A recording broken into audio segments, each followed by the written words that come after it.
손과 발을 따로 묶고 목은 따로 해요. 네. 근데 범인은 손을 묶고 그걸로 목을 같이 이렇게 묶은 거예요. 그러니까 마치 짐승을 묶듯이 한 거예요. 2010년 5월 10일 저녁 6시경 포항 남구의 인적이 드문 도로에 경찰차의 사이렌 소리가 울려 퍼졌습니다. 검은색 SM3 자동차가 빠르게 도로를 가로지르고 있었고 그 뒤를 경찰차가 바짝 추격하고 있었습니다. 쫓기던 차량이 날카로운 마찰음을 내며 한 아파트 단지로 방향을 꺾었습니다. 경찰은 대체 누구를 쫓고 있는 것일까? 평소와 다름없이 동네를 순찰 중이었는데 갑자기 무전으로 저희가 있던 곳 근처 CCTV에 수배 차량이 잡혔다는 신고를 받았어요. 우연히 수배 차량을 발견한 뒤 그 뒤를 맹렬하게 뒤쫓았던 경찰차. 하지만 SM3 차량을 뒤쫓아 아파트 단지로 들어갔을 땐 이미 한 발 늦은 듯 보였습니다. 실외 주차장에 추격 차량이 덩그러니 있었고 범인은 이미 도주한 후였습니다. 차량 내부는 당시 매우 지저분하고 어수선한 상태였어요.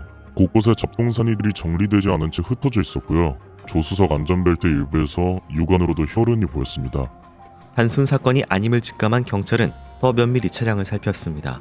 그리고 트렁크를 열자 싸늘하게 식어있는 30대가량 여성의 시신이 있었습니다.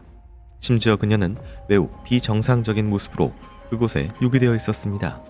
시신은 매우 특이한 상태로 발견되었습니다. 피해자의 양발은 티셔츠로 묶여 있었고 남방 셔츠로 여성의 목과 양 손목을 결박하여 졸라매고 있었습니다. 얼굴에 집중적으로 폭행당한 흔적도 눈에 띄고요. 예기 등에 의한 상흔은 확인되지 않았습니다. 사인은 경부 압박에 의한 질식사로 보고 있습니다. 경찰이 추격한 차량은 단순 수배 차량이 아닌 시체를 실은 살인범의 차량이었던 것입니다. 경찰은 사건의 실마리를 잡기 위해 신속히 피해자의 신원을 확인했습니다. 피해자는 38의 여성 정씨. 그러나 한 가지 이상한 점이 눈에 띄었습니다. 그녀의 거주지가 이곳 포항이 아닌 무려 110km 떨어져 있는 경북 구미였던 것. 그녀는 대체 왜 자신의 생활 반경도 아닌 포항에서 싸늘한 시체가 되어 발견된 것일까? 의문은 계속 쌓여만 갔고 경찰이 조사를 이어가던 중 더 의아한 점이 발견됐습니다. 사망한 정씨가 발견된 차량의 차주가 바로 피해자 정씨의 어머니, 모친이라는 사실이었습니다. 이게 대체 어찌된 일일까? 경찰은 정씨의 모친과 그 주변 인물들을 파악해 나가기 시작했습니다.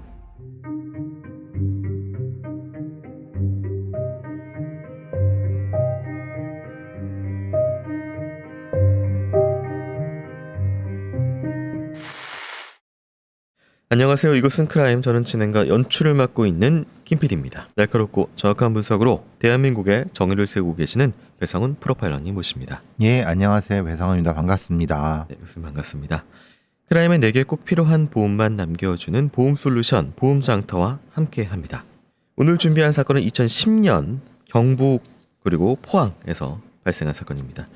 38의 여성 정씨가 자신의 모친 소유의 차량 트렁크에서 발견이 됐는데요.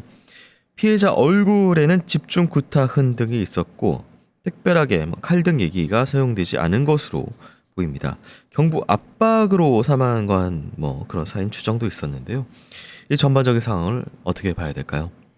트렁크에 유기된 상태에서 어딘가로 5월쯤이니까 산이나 또 여기는 포항이니까 바다나 유기하러 가는 과정에서 경찰차의 추적을 받아서 그냥 아파트 지하 주차장에 아니면 아파트 단지 주차장에 놓고 도주 이거죠. 근데 문제는 이 돌아가신 분의 결박 양식, 구속 양식이라고 하는데 옷을 이용했어요.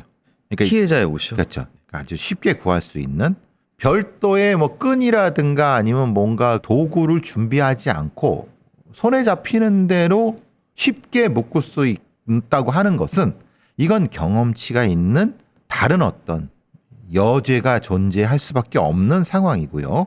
왜냐하면 다리를 묶는 것과 그리고 손과 목을 묶는 것이 분리돼 있고 네. 이건 굉장히 통제력이 강하고 쉽게 통제할 수 있다고 생각하는 범죄 유형자들이 쉽게 쓰는 방법이에요. 별도로 묶거나 아니면 손과 발을 따로 묶고 목은 따로 해요. 네. 근데 얘는 혹은 얘들은 범인은 손을 묶고 그걸로 목을 같이 이렇게 묶은 거예요. 그러니까 마치 짐승을 묶듯이 한 거예요. 그렇게 되면 뭐가 돼요? 목이 압박이 돼요. 그래서 숨을 못 쉬어서 죽은 거야. 그러니까 교살이죠. 그런데 교살의 방식이 아주 독특한 거예요. 이 방식인 거죠. 그러니까 이거는 분명히 다른 어떤 여죄라든가 아닌 경험치가 있어야지 가능한 요게 굉장히 독특한 소위 말하는 MO이거나 네. 시그니처일 수도 있겠다. MO에 가깝겠지만은 이게 굉장히 중요한 부분일 수도 있습니다. 이 차량의 조수석에서 혈흔이 발견됐는데 그렇다면 태울 때 트렁크에 처음부터 태웠다면은, 그러니까 외부에서 공격을 해서 트렁크에 처음부터 태웠다면 조수석에 있는 혈흔은 어떻게 설명을 해야 될 것인가? 조수석 혈흔이 누구 건가부터 봐야 되겠죠. 네. 조수석 혈흔이 이 피해자의 것인지 여성의 시신의 것인지. 이게 웃긴 건 그런 거예요. 조수석에 태운 상태에서 공격을 해갖고 트렁크로 옮긴다는 거는 좀 이게 맥락이 잘 안 맞잖아요. 그럼 뭐 옷 뭐 이런 거는 실제로 조수석에 있는 혈흔이라는 것이 다른 사람의 혈흔이거나 네. 아니면 있다 하더라도 공격자의 몸에 묻은 피해자의 혈흔이 옮겨 묻은. 그렇죠. 네. 실제로 이 피해자의 사망이나 네. 이런 것은 전혀 관련이 없어요. 혈흔하고는. 네네. 다만 폭행에 관련이 있지. 폭행이라고 하는 것은 얼굴을 네. 소위 말하는 일종의 제압, 분노, 뭐 감정 이런 형태이거든요. 그러니까 성범죄와 연결된 폭행과 결박과 그걸로 연결되는 살인, 이 연결점이거든요. 강도, 강간, 살인이 다 붙어 있는 통제력이 강한 이런 경우는 대부분 거의 100% 단독범 이 가능성이 높고 손님이 아구가 상당히 발달한 남성이고 젊은 애가 아니라 40대 이상의 범인.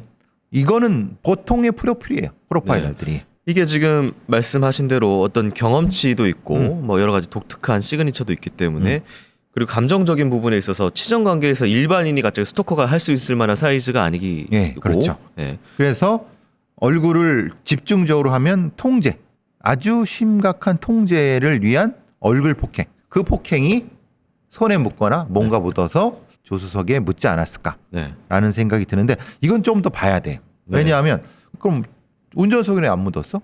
나중에 확인한 바에 따르면 이 여성 차량이 또 있습니다. 그러니까 그렇죠. 어머니 차량을 또 이용을 했고 110km 떨어진 곳까지 일단 어쨌든 왔어요. 이동을 시켰어요. 이게 뭐 왜 근처에서 예를 들면 뭐 그냥 두고 가거나 집에다가 아니면 뭐 근처 산에 가거나 뭐 어떤 의도일까요? 아시다시피 구미는 사실은 벌판이 좀 있고 그런 데거든요. 당연히 바다는 없죠. 남쪽으로 가면 분명히 있지만 이거 여기 포항으로 선택했어요. 본인의 판단에서는 네. 그게 없는 것 같아요. 그러니까 바다 쪽 유기를 생각한 것 같다.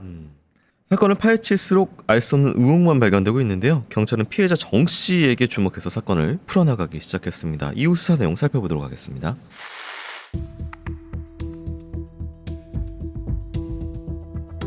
정 씨의 시신이 발견되기 불과 18시간 전인 5월 10일 새벽 12시경 밤중에 고요하던 경북 구미경찰서에 다급한 전화벨이 울렸습니다. 피해자 모친이었습니다. 딸이 없어졌다는 신고였어요. 모친이 밤 9시쯤 외출하기 전에 분명히 딸이 집에서 컴퓨터를 하고 있는 걸 보고 나갔었는데 일을 마치고 돌아오니까 딸이 사라졌다는 내용이었습니다. 3시간 집을 비운 사이에 딸이 사라졌다는 거죠. 확인차 신고자의 집으로 출동한 경찰. 모친은 딸에게 원한이나 치정 등 범죄의 대상이 될 만한 관계가 없다고 했습니다. 당시 정 씨의 방에는 그녀가 사용하고 있었다는 컴퓨터 화면이 그대로 켜져 있었습니다. 하지만 정 씨의 집 어디에도 외부인이 침입한 흔적이 보이지 않았을 뿐더러 물건들 역시 제자리에 있었습니다. 게다가 정 씨의 나이는 38, 성인 여성, 가출이나 납치가 의심된다고 하기엔 애매한 점들이 많았습니다. 정 씨가 잠시 외출한 게 아닐까 생각이 들던 무렵 정 씨의 방 안에서 몇 가지 이상한 점들이 눈에 띄었습니다. 그녀는 지갑은 챙겨 나갔지만 핸드폰은 방 안에 그대로 있었으며 자신의 차는 집에 그대로 주차해둔 채 어머니의 차량을 끌고 나갔다는 것입니다. 게다가 집 주방 쪽에 창문이 하나 있었는데 그 창문이 열려 있었어요. 그리고 방충망이 조금 뜯겨 있었고요. 근데 이걸 또 외부 침입 흔적으로 보기도 애매한데 더워서 창문은 정 씨가 열어두었을 가능성도 충분히 있었고 무엇보다 정 씨 어머니는 방충망이 언제 망가졌는지 기억을 못 하셨습니다. 결국 경찰은 정 씨의 어머니의 차량에 수배를 걸어둔 뒤 딸 정 씨의 생활 반응을 지켜보기로 하고 그 집에서 철수했습니다. 그런데 정 씨 모친이 경찰에 신고한 지 2시간이 지났을 무렵 딸 정 씨의 생활 반응이 잡혔습니다. 정 씨의 카드가 사용된 것. 그녀는 칠곡의 한 주유소에서 휘발유를 약 8만 원가량 주유했습니다. 그곳은 정 씨의 집에서 차로 고작 20분 거리밖에 되지 않는 곳이라 경찰은 그녀가 단순히 드라이브를 나갔다고 확신했습니다. 그런데 시간이 좀 더 지나면서 경찰은 그녀의 행보에 촉각을 곤두세울 수밖에 없었습니다. 새벽 5시경 또다시 카드 사용 기록이 잡혔습니다. 이번엔 칠곡의 다른 주유소에서 3만 원을 주유했더라고요. 8만 원을 주유한 지 고작 3시간 만에. 그것도 인근 지역에서 또다시 3만 원을 썼다는 게 이해가 되지 않는 아주 이상한 상황이었습니다. 정 씨의 알 수 없는 카드 내역에 어쩌면 정 씨에게 무슨 일이 생긴 것일지 모른다는 의심을 떨칠 수 없었던 경찰.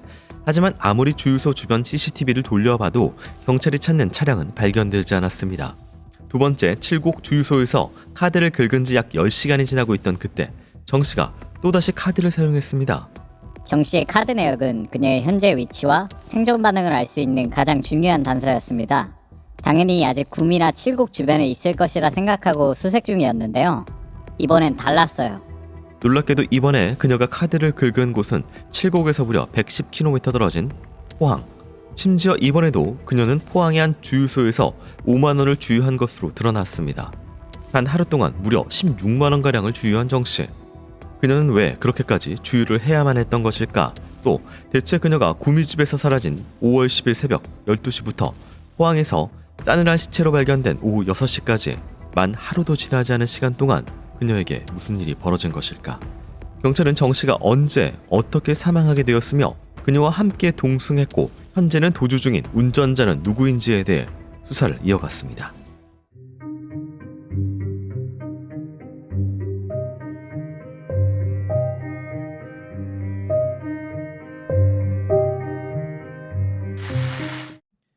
네, 신고 전화가 있었습니다. 어머니가 잠시 집을 비운 3시간 사이에 딸이 사라졌는데 너무 좀 꺼림칙하다. 집안의 상황들을 살펴보면은 어떤 것들을 알 수가 있을까요?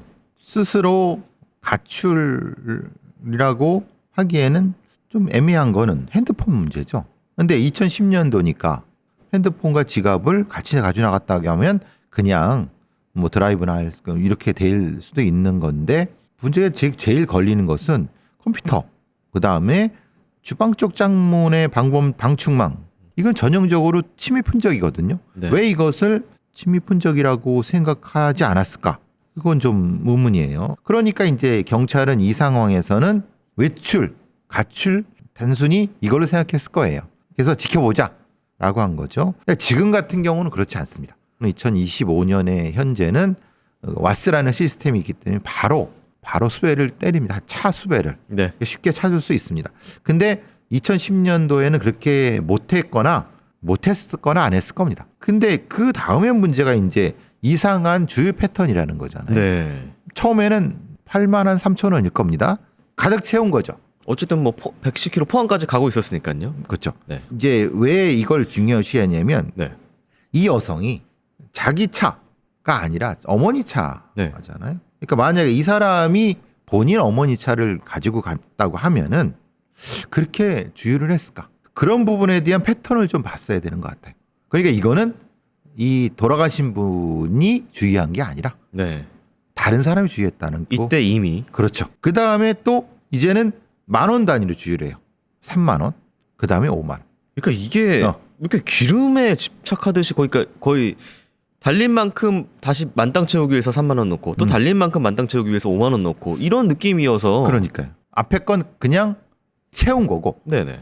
뒤에 3만 원과 5만 원 정수로 채운 거잖아요. 아마 그 다음 행보에 대해서 그 다음 이동에 대해서 생각하지 않은 상태에서 이 차를 해갖고 그런 어디로 갈지 모르니까 일단 기름을 그렇죠. 채워놔야 된다. 그러니까 그 말은 거기서 죽였거나 거기서 강간을 했거나 그러니까 그래서 조수석에서 피가 보였구나. 즉 말하자면 처음에는 납치를 하려고 조수석에 태웠을 수도 있겠다. 근데 그 다음에 뭘 한 다음에는 죽었거나 그렇기 때문에 트렁크에 태웠다. 이 이중 동작이 나타난다는 거예요. 그러니까 이거는 강도, 강간, 살인이 따로 연결. 네. 이 지점을 의미하는 것이 아닐까 싶어요. 지금 어쨌든 카드가 있었는데 소유 카드를 현금 서비스를 받을 수도 있음에도 불구하고 그런 건 전혀 없이 일단 주유에만 현재 사용을 하고 있다는 부분은 근데 문제는 그거예요. 네. 2010년에도 그걸로 카드를 인출하면 자기 얼굴이 찍힐 거예요. 네네, 그쵸. 근데 주유소에서 이렇게 썬팅한 상태에서 그 틈으로 카드만 주고 하면은 얼굴 못 봐요. 그럼 그건 뭐냐? 그때 누군가가 운전하고 있었다. 그건 범인이다. 그러니까 자기 얼굴 노출시키지 않으려고 돈을 안 뽑았을 것이다. 그걸로 추정되는 거죠. 경찰은 주유소 및 차량이 벌어진 아파트 주민들을 대상으로 탐문 수사 진행했었는데요. 어떻게 됐는지 수사 상황 살펴보도록 하겠습니다.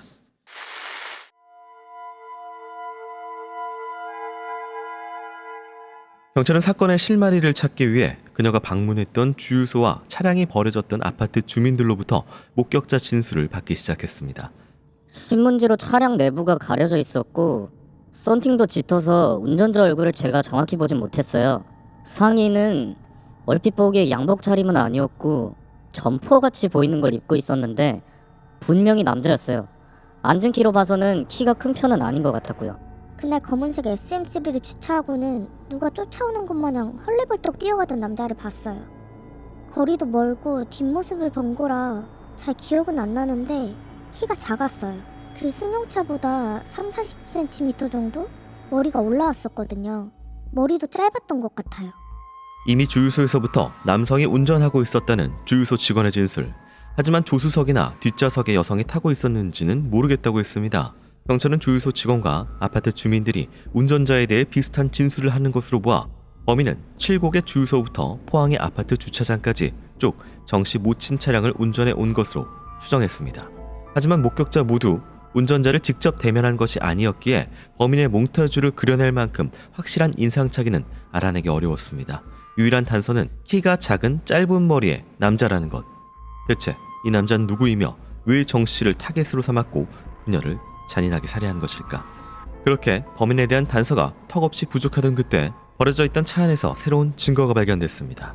버려진 차 운전석 발판 및 운전석 뒷좌석에서 짧은 모발이 발견됐고 트렁크 안에서는 부러진 손톱 2개가 나왔어요.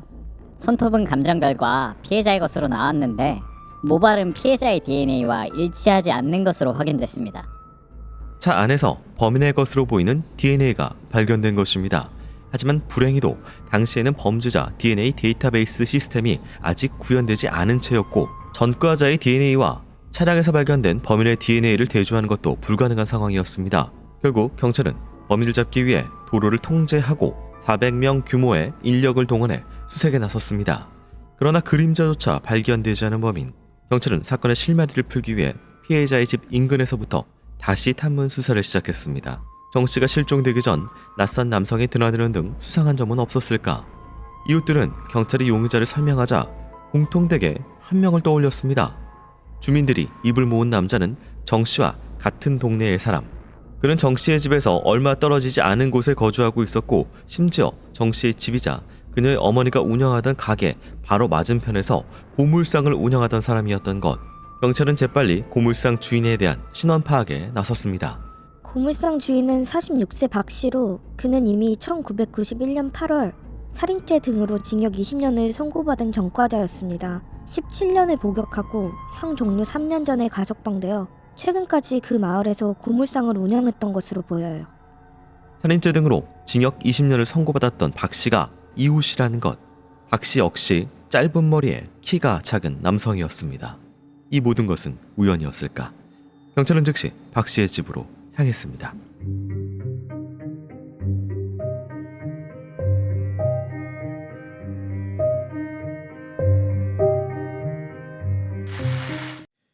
네, 차량 관련돼서 손톱, 제3자의 모발 이런 것들이 좀 나왔었고요. 또 인상착의는 대략적인 그냥 키, 짧은 머리 이 정도에서 몽타주도 안 나왔다고요? 운전석에 앉아 있는 그리고 헌팅이 짙게 된 몽타주는 사실 불가능하죠. 문제는 그 차 안에서 발견된 피해자의 부러진 손톱. 왜 피해자의 손톱이 부러질까요?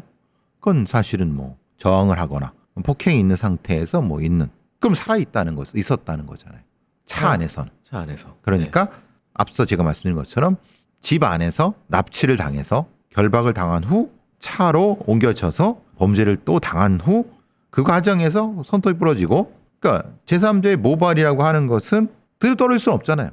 피해자가 저항하다가 접촉해서 떨어질 수 있다. 네. 이렇게 보는 게 맞죠. 그 안에서 거기서 살해를 하고 트렁크에 넣었을 수 있겠다. 지금 이제 주변 탐문 수사를 했을 때 어쨌든 얼굴은 잘 모르기 때문에 키가 좀 작고 머리 짧은 남성 뭐 주변에 뭐 떠오를 만한 사람이 없냐라고 했더니 이웃에 한 명이 살고 있었다.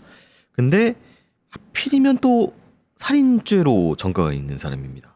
근데 네. 그 살인이 지금 살인과 패턴을 보자면요. 용의자 이 지금 박 씨 같은 경우에 이 사건이 1990년 9월에 있었습니다. 이제 부녀자를 살해한 사실로 처벌을 받았는데 당시 스커트 안감으로 부녀자의 목을 감고 빨랫줄로 양 손목과 목을 서너 번에 걸쳐서 연결을 해서 졸라매는 방법으로 살해를 똑같죠. 지금 했다. 이것과 손과 목을 따로 해서 네. 목을 졸라 살해하는 이거는 아주 중요한 패턴입니다. 그러니까 어떤 바보 같은 형사가 봐도 아 이건 같은 범이다 라고 추정할 수 있어요. 그런데 주변 사람들이 고물상 운영하는 박 씨라고 하는 자가 평소에도 좀 이상했다는 걸 느꼈을 거예요. 그래서 아마 주변 사람들이 그런 얘기를 박 씨? 꺼림칙한 그렇죠. 인상. 그럴 수 있다는 거죠. 근데 뭐 이게 지금 채무나 원한이나 뭐 그런 관계성은 파악되진 않았어요. 이 고물상 박 씨한테는. 근데 제가 말씀드렸잖아요. 네. 이 사건의 범행의 동기가 뭘까? 네. 그 뭐라고 말씀드렸어요? 강도 강간 살인이라고 하면은 이 박 씨의 전과를 보니까 강도 강간 살인이네. 그러니까 주변에서 뭔가 눈에 띄는 그렇죠. 여자를 봐오다가 예. 왜냐하면 이 피해자의 모친이 운영하는 가게 아마 식당일 것 같은데 거기에 같이 사는 남자 보호자가 없는 보고 30대 여성. 그러니까 먹잇감으로 삼을 수 있는 동기는 그거죠. 경찰은 기나긴 수사 끝에 유력한 용의자를 한 명 특정했습니다. 과연 그가 이 사건과 어떤 관계가 있는지 이후 수사 상황 살펴보도록 하겠습니다.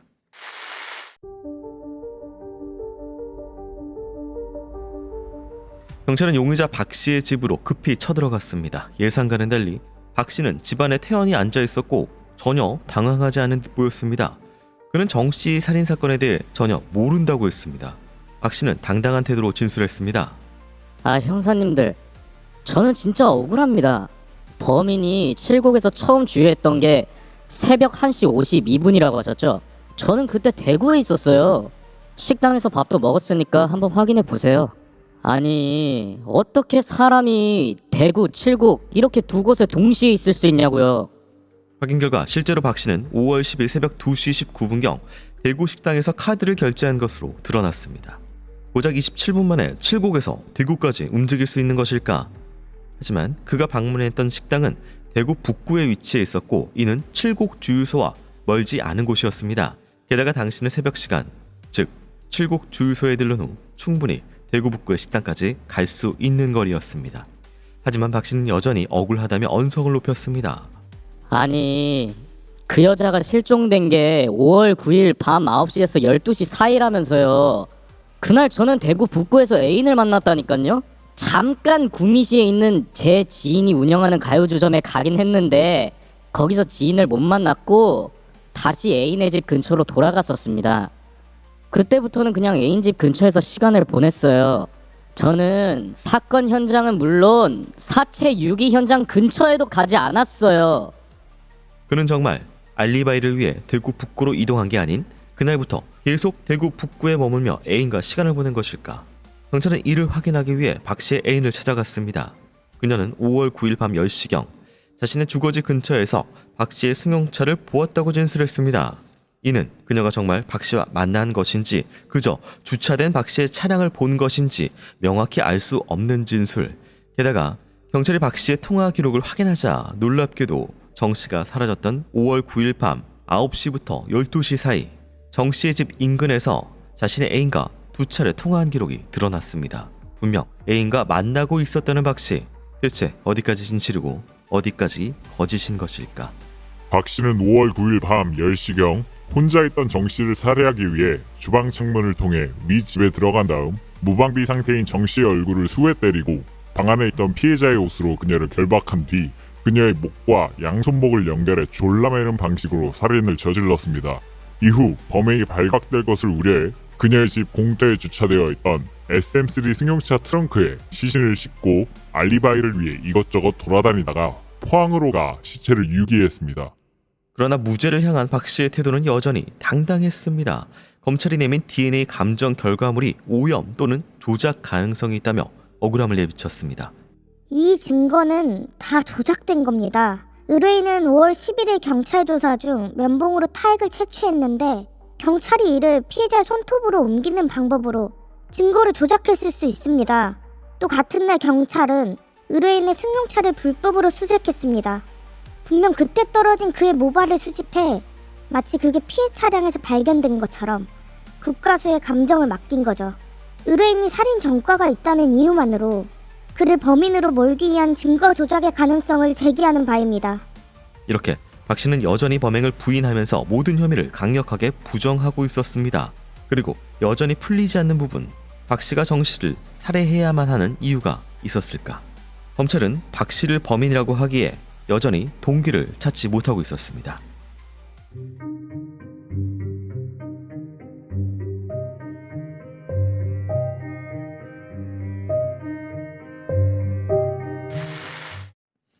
네, 애인을 만났다라는 박 씨의 주장, 그리고 뭐 통화 내역, 또 차를 봤다는 애인의 진술, 뭐 등등이 이렇게 선 사이에 왔다 갔다 하게 분포가 되어 있는데요. 어떻게 봐야 될까요?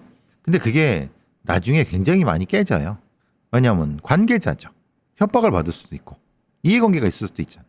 옛날의 사건 기록을 보면은 알리바이가 확정돼 갖고 저기 혐의 사유에 빠졌습니다. 그럼 누구 하다가 보면 애인 누구, 가족 누구.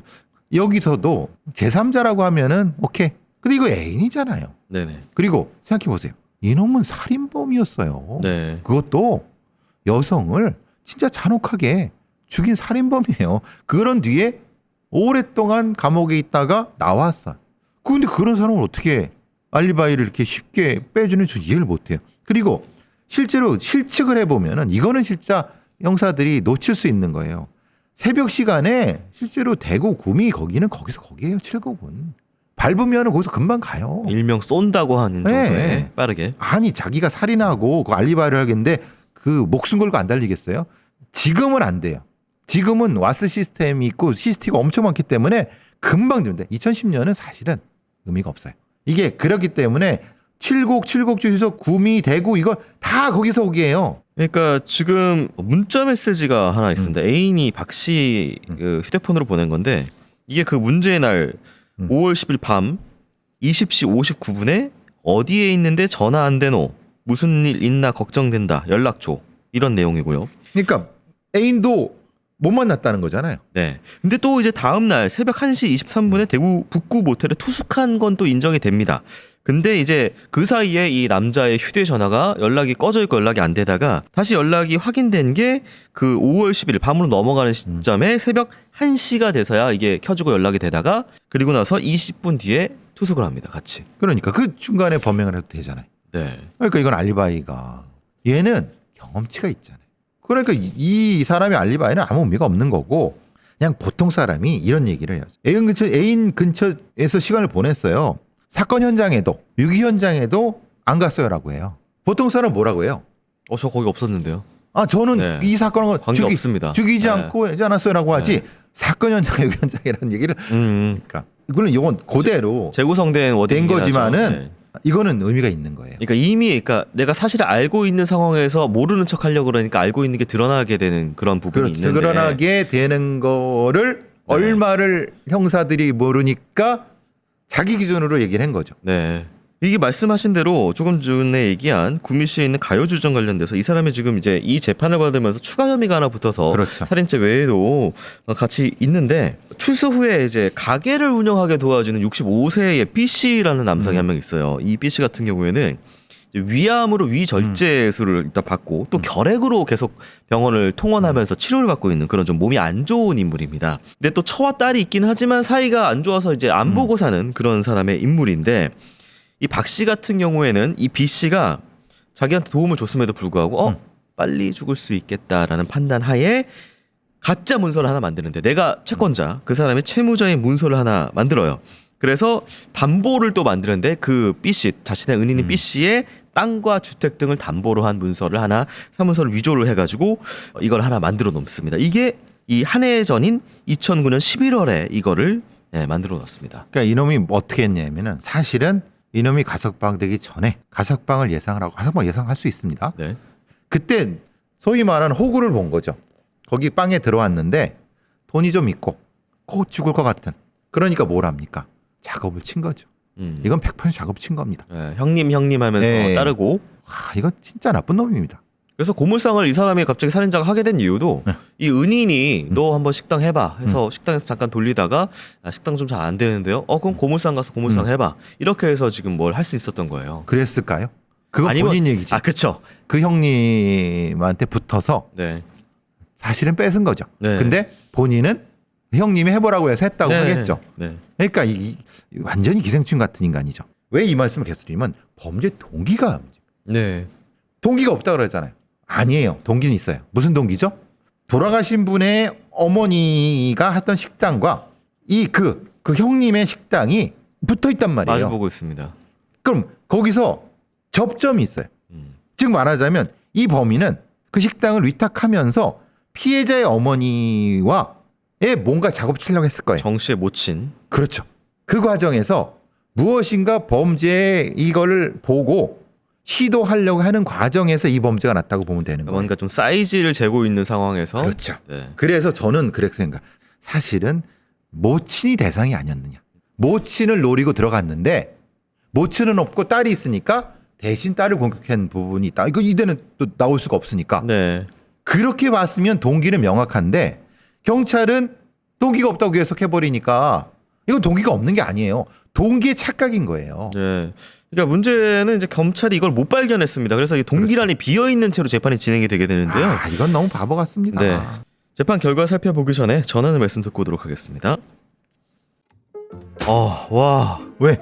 무슨 일 벌어졌나? 이게 되네요. 저희 방송 보시고 보험 장터로 상담하신 분이 기존 보험료 39만 원 정도에서 20만 원 정도 줄여서 19만 원 내시면서도 보장 항목이 넣으셨다네요. 김 PD, 자네를 보면 항상 이런 생각이 들어.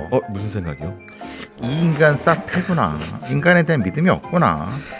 무슨 소리 하시는 거예요? 김 PD, 우리 광고주야. 믿어야지. 이게 실제 사례라고. 심지어 그분은 기존에 중증 질환인 뇌출혈, 급성 심근경색만 보장되다가 보장 항목이 경증 질환인 뇌동맥류와 협심증까지 보장을 확대받았다고. 와, 보험료가 줄면서 보장까지 늘었다고요? 1대1 상담을 통해서 보험료는 팍팍 줄이고 보장은 쪽짝 늘려준다고. 번호가 뭐죠? 1544-5788. 자세한 건 더보기 눌러보라고. 더보기 눌러서 보험장터 링크 클릭하거나 카톡 아이디 JK6003 검색해도 되는군요. 근데 진짜 이렇게 믿음이 부족한 자네는 역시 쇼핑. 믿는다고요. 광고주님 믿는다고요. 미래를 위한 안전장치 보험장터. 보험은 보험 전문가와 상의해보세요. 네, 재판 결과 살펴보도록 하겠습니다. 피고인은 불상의 이유로 피해자를 살해하여 그 사체를 유기하였다. 피고인의 범행 수법은 계획적이고 대담할 뿐만 아니라 피고인은 자신의 범행을 은폐하기 위하여 사체를 유기하고 절도 사기 등의 추가 범행까지 나아갔으며 치밀하게 자신의 알리바이를 만들기 위한 노력을 하였는 바 그 죄질 역시 불량하다. 그럼에도 피고인이 자신의 범행을 전혀 반성하지 아니하고 있고 피고인이 살인죄로 17년간 수감 생활을 하다가 가석방되어 그 가석방 기간 중에 위와 같은 범행을 저지른 점에서 피고인이 사람의 생명을 경시하는 태도는 심각한 수준에 이르렀다고 판단되고 향후 피고인이 과연 교화 개선되어 우리 사회의 한 구성원으로서 다른 사람들과 어울려 건전하게 생활할 수 있을지에 대하여도 의문을 가지지 않을 수 없다. 그러므로 피고인을 사회로부터 무기한 격리하여 이와 같은 범죄로부터 사회를 보호하고 피고인으로 하여금 자신의 잘못을 진정으로 참회하도록 함이 상당하다고 판단된다. 1심에서 무기징역이 선고돼서 대법원까지 가서 확정이 됩니다. 유감은 이놈은 사형을 시켜야 되는 거예요. 네. 이놈은 애초에 나올 때부터 범행을 하면서 나왔기 때문에 저는 모녀의 어머니를 대상으로 시작했는데 결과가 딸이라고 생각하지만 그러니까 경제적인 이득을 취득하기 위해서 뭔가 좀 작업을 똑같았다고 생각해요. 저는 왜 그 고물상의 그 형님 얘기를 하냐면 이렇게 생각해 보시면 엄마를 납치하거나 엄마를 죽이고 엄마의 이름으로 유서를 쓰는 거예요. 가짜 사문서 위조를 형님이 그렇죠. 이름으로 했듯이. 네. 패턴은 똑같습니다. 이 네. 범죄자들이 그 대가리가 넘어가질 않아요. 네. 그래서 저는 어머니가 타겟이었고 그래서 죽인 후에 사고로 위장해서 유서를 해서 그 가게를 먹으려고 했는데 이렇게 됐다고 좀 보는 거고 네. 그러니까 동기가 여기서 나타나지 않는 거지. 그런 거고 제가 더 나쁜 놈이라고 하는 것은 이 DNA 부분에 대해서 계속 시비를 거는 거예요. 그러니까 이 지금 계속해서 검찰이 수집한 증거 그리고 이제 손톱과 또 이거 지금 손톱이 부러진 게 아니라 손톱깎이로 자른 거 아니냐 뭐 이런 식의 계속 그렇지. 주장을 하거든요. 말하자면은 네. 그걸 수집하는 경찰이 의도적으로 나를 하기로 했다. 심었다 내 심었다. DNA를. 예, 그리고 네. 어차피 상염색체는 안 나오지 않았느냐? 그 무기는 거죠. 사실은 근데 Y염색체에서 본이 꽤 나왔어요. 네. 그거는 소위 말하는 5천억 분의 1이에요. 네. 그러니까 그래서 사실은 이게 밝혀진 건데 이렇게 좀 경험치가 있는 애들은 경찰의 모든 수사 과정에 다 시비를 겁니다. 그러니까 법을 좀 아는 놈들, 수사 과정을 아는 놈들은 계속 다 시비를 건 거예요. 네. CSI가 심었다. 날 뭐 검찰에 나는 이렇게 하는데 심었다. 그래서 판사도 전혀 반성의 여지가 없다. 이렇게 한 것도 그런 거예요. 그 네. 이유가 있는 거예요. 어쨌든 판결은 대법원까지 나서 네. 무기징역은 확정이 됐으나 지금 뭐 이유 동기 부분에 대해서는 어쨌든 공란으로 비어 있는 네. 그런 수사 결과가 되었고 배상 프로파일러님의 추정에 따르면 이 사람은 이제 가석방되면서 나오면서부터 지금 여러 가지 사이즈의 경제적 이득 남에게 무언가를 계속 빼낼 측정을 하고 그 와중에 살인까지 가게 된 거는 본인의 어쨌든 익숙한 수법으로 또 이제 그 그렇죠. 살인을 또 저지르는 것이다. 살인을 하니까 그 옛날 생각이 딱 떠오르죠. 네. 그 이놈이 46밖에 안 됐어요. 그 엄청난 살인을 저지르고도 17년 뒤에 나와서 또 똑같은 짓을 저지르잖아요. 네. 그러니까 이런 자들을 가석방 시키는 것 자체, 가석방 시켰던 가석부위원회가 책임을 져야 되지 않을까 싶어요. 그런 부분도 있고 또 이제 가석방이 없는 무기징역이 없는 이상 그러니까 집행을 못 하더라도 안 하더라도 선고를 해서 못 나오게 해야 되지 않나. 그렇죠. 예. 그런 부분이죠. 이자는 충분히 그랬어야 되는 거예요. 그리고 네. 이전에 17년 전에 범죄가 너무나도 극악했는데도 너무 쉽게 그냥 20년을 때려갖고 결국은 이 뒤에 정 씨, 그러니까 이제 돌아가신 분 너무 억울하지 않아요? 이거는 그러니까 그런데도 아직도 본인이 안 했다고 하는 거예요. 그러니까 이런 자들은 진짜 같은 사회에서 사는 게 참 이건 자, 이른 나이에 억울하게 딸을 보내신 어머니 많이 안타까우실 것 같습니다. 그리고 젊음을 다 채 펴보지 못하고 사망하신 피해자분의 명복을 빕니다. 교수님 오늘도 수고 많으셨습니다. 수고하셨습니다.